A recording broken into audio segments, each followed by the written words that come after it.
question of, as it were, the efficacy of not only censorship, but information management as a whole. We tend to think of it as a force of constraint, which it obviously is. Go to that exhibit that Ada and Ter have put together at the library, and you can see multiple cases where people have blanked out paragraphs in books, right? So it is a force of obliteration, and books get burned, and libraries get burned. But once you get beyond those sort of emphatic moments, and you get into the more complex historical practices, you start realizing that the situation is a little bit more complicated than that. That as practices of management, these things are fertile as well as constraining. So,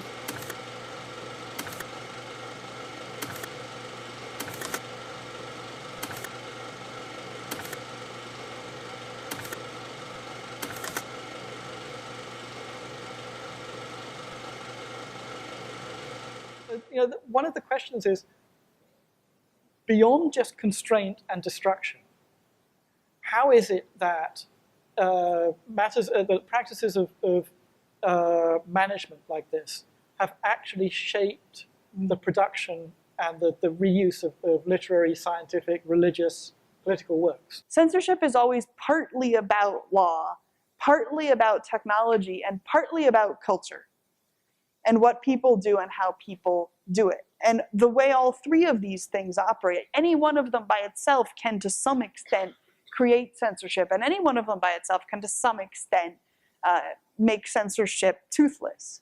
And the example I will leave off with, which is the New Zealand example that both Adrian and Corey reminded me of, New Zealand still has on the books an old inherited law against a blasphemous libel. This is one of these numerous old libel laws. Blasphemous libel being defined in law as blaspheming the official religion, which inherited historically is the Church of England. So it's illegal in New Zealand to criticize the Church of England or publish anything that would undermine the Church of England. That law is on the books.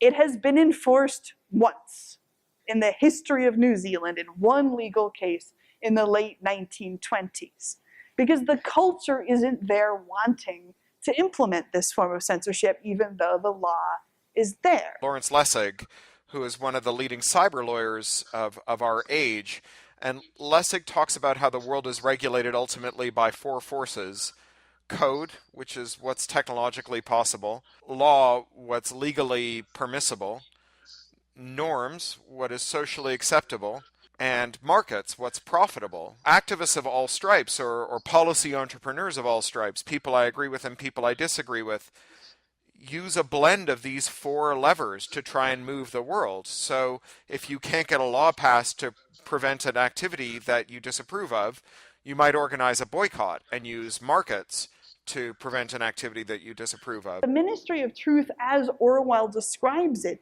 doesn't operate like any real censoring body has ever operated.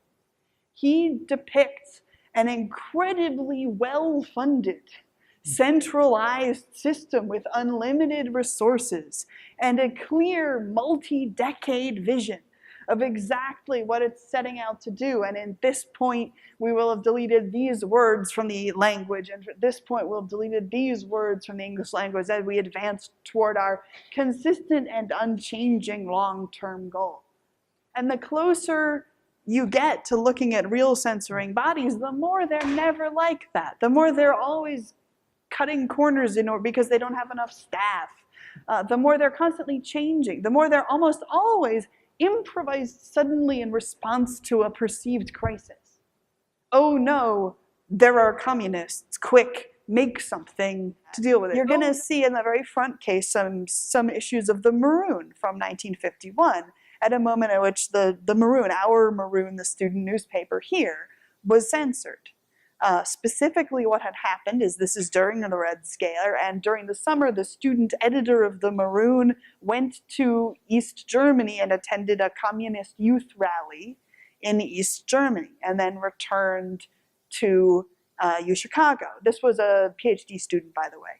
And the dean of students shut down the Maroon by taking its budget away and saying, you're no longer going to be a recognized student group, you're no longer going to get a budget, we will no longer support the Maroon unless you get rid of this editor. And for about a week and a half, the Maroon didn't exist. And if you go to the exhibit, there are photographs of sit-in protests against this, and in the end, the students capitulated and the editor resigned. He was also, by the way, kicked out of his PhD program, but adopted by a different department. Which department? I've been trying to look it up and I can't find it. It's a fascinating little incident.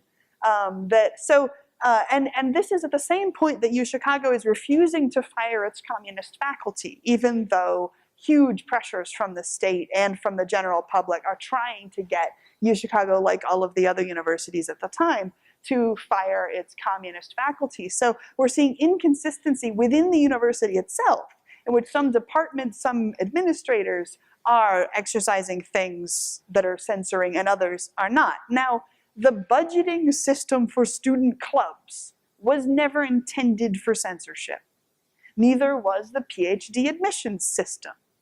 But in the case, we see both of them being repurposed for censorship because they can operate as censorship. Yeah, in fact, one of the things that I've been working on myself in my own research is the history of the practice of imposing or resisting the imposition of copyright, and actually patents too, but copyright is what's relevant here, where it turns out there's a history of policing institutions and practices which is not reducible to the letter of the statutes of copyright or even to the common law precedents of copyright. And it's a history of this kind of institution and policing practice where the police have always just slightly gone beyond what they're allowed to do. So they've insisted on sort of going into people's houses or using informers, and this kind of thing. As it were, the content industry and its epigones have made a habit of advancing the law by out there in the world stepping one step beyond what the law is already, and then demanding that the law expand to reach their practices. Computers don't have a lot of nuance. So if you think about addressing an envelope, you might have an address that's sort of too long to fit on one line, and you might break it onto two lines. If the address is ambiguous because it's going somewhere very rural, you might add a note to the letter carrier that would help them find it. And this is the same when we talk about things like gender or time or dates. There's a lot of ambiguity. In fact, there are big lists of things that programmers think they understand, but they don't. Like how many names a person can have, or how long a person's name is, or what characters are used to write people's names. And, the existence of these edge cases, or the human slack in the system that created a space where, even though you had a formal system that was prescribed, human beings at the periphery could make exceptions or kind of move things around. That goes away when we go all digital. The vast majority of all censorship is self-censorship. But that doesn't mean it's self-initiated self-censorship. Because what these censoring bodies are good at is scaring people into restraining their own speech. 2 licensors in charge of the City of London can't keep up. But a bunch of statutes saying you have to have licenses in the presence of 2 licensors in the City of London and a couple of big showy trials can totally transform what everyone in the City of London chooses to write and chooses to try to publish.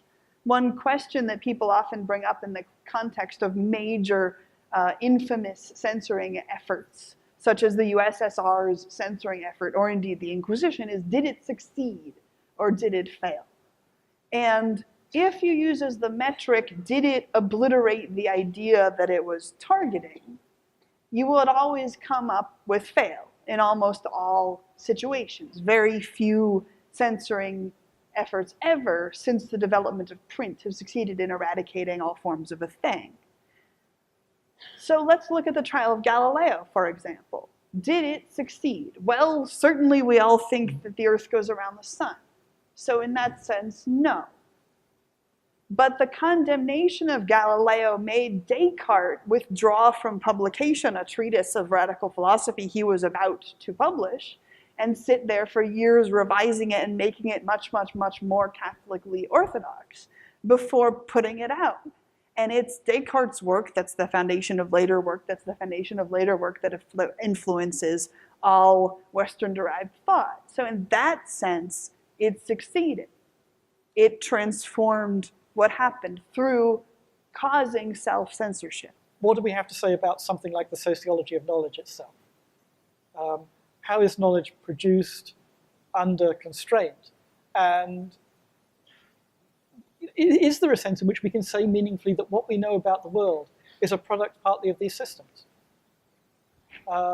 We tend to always assume that the truth will out.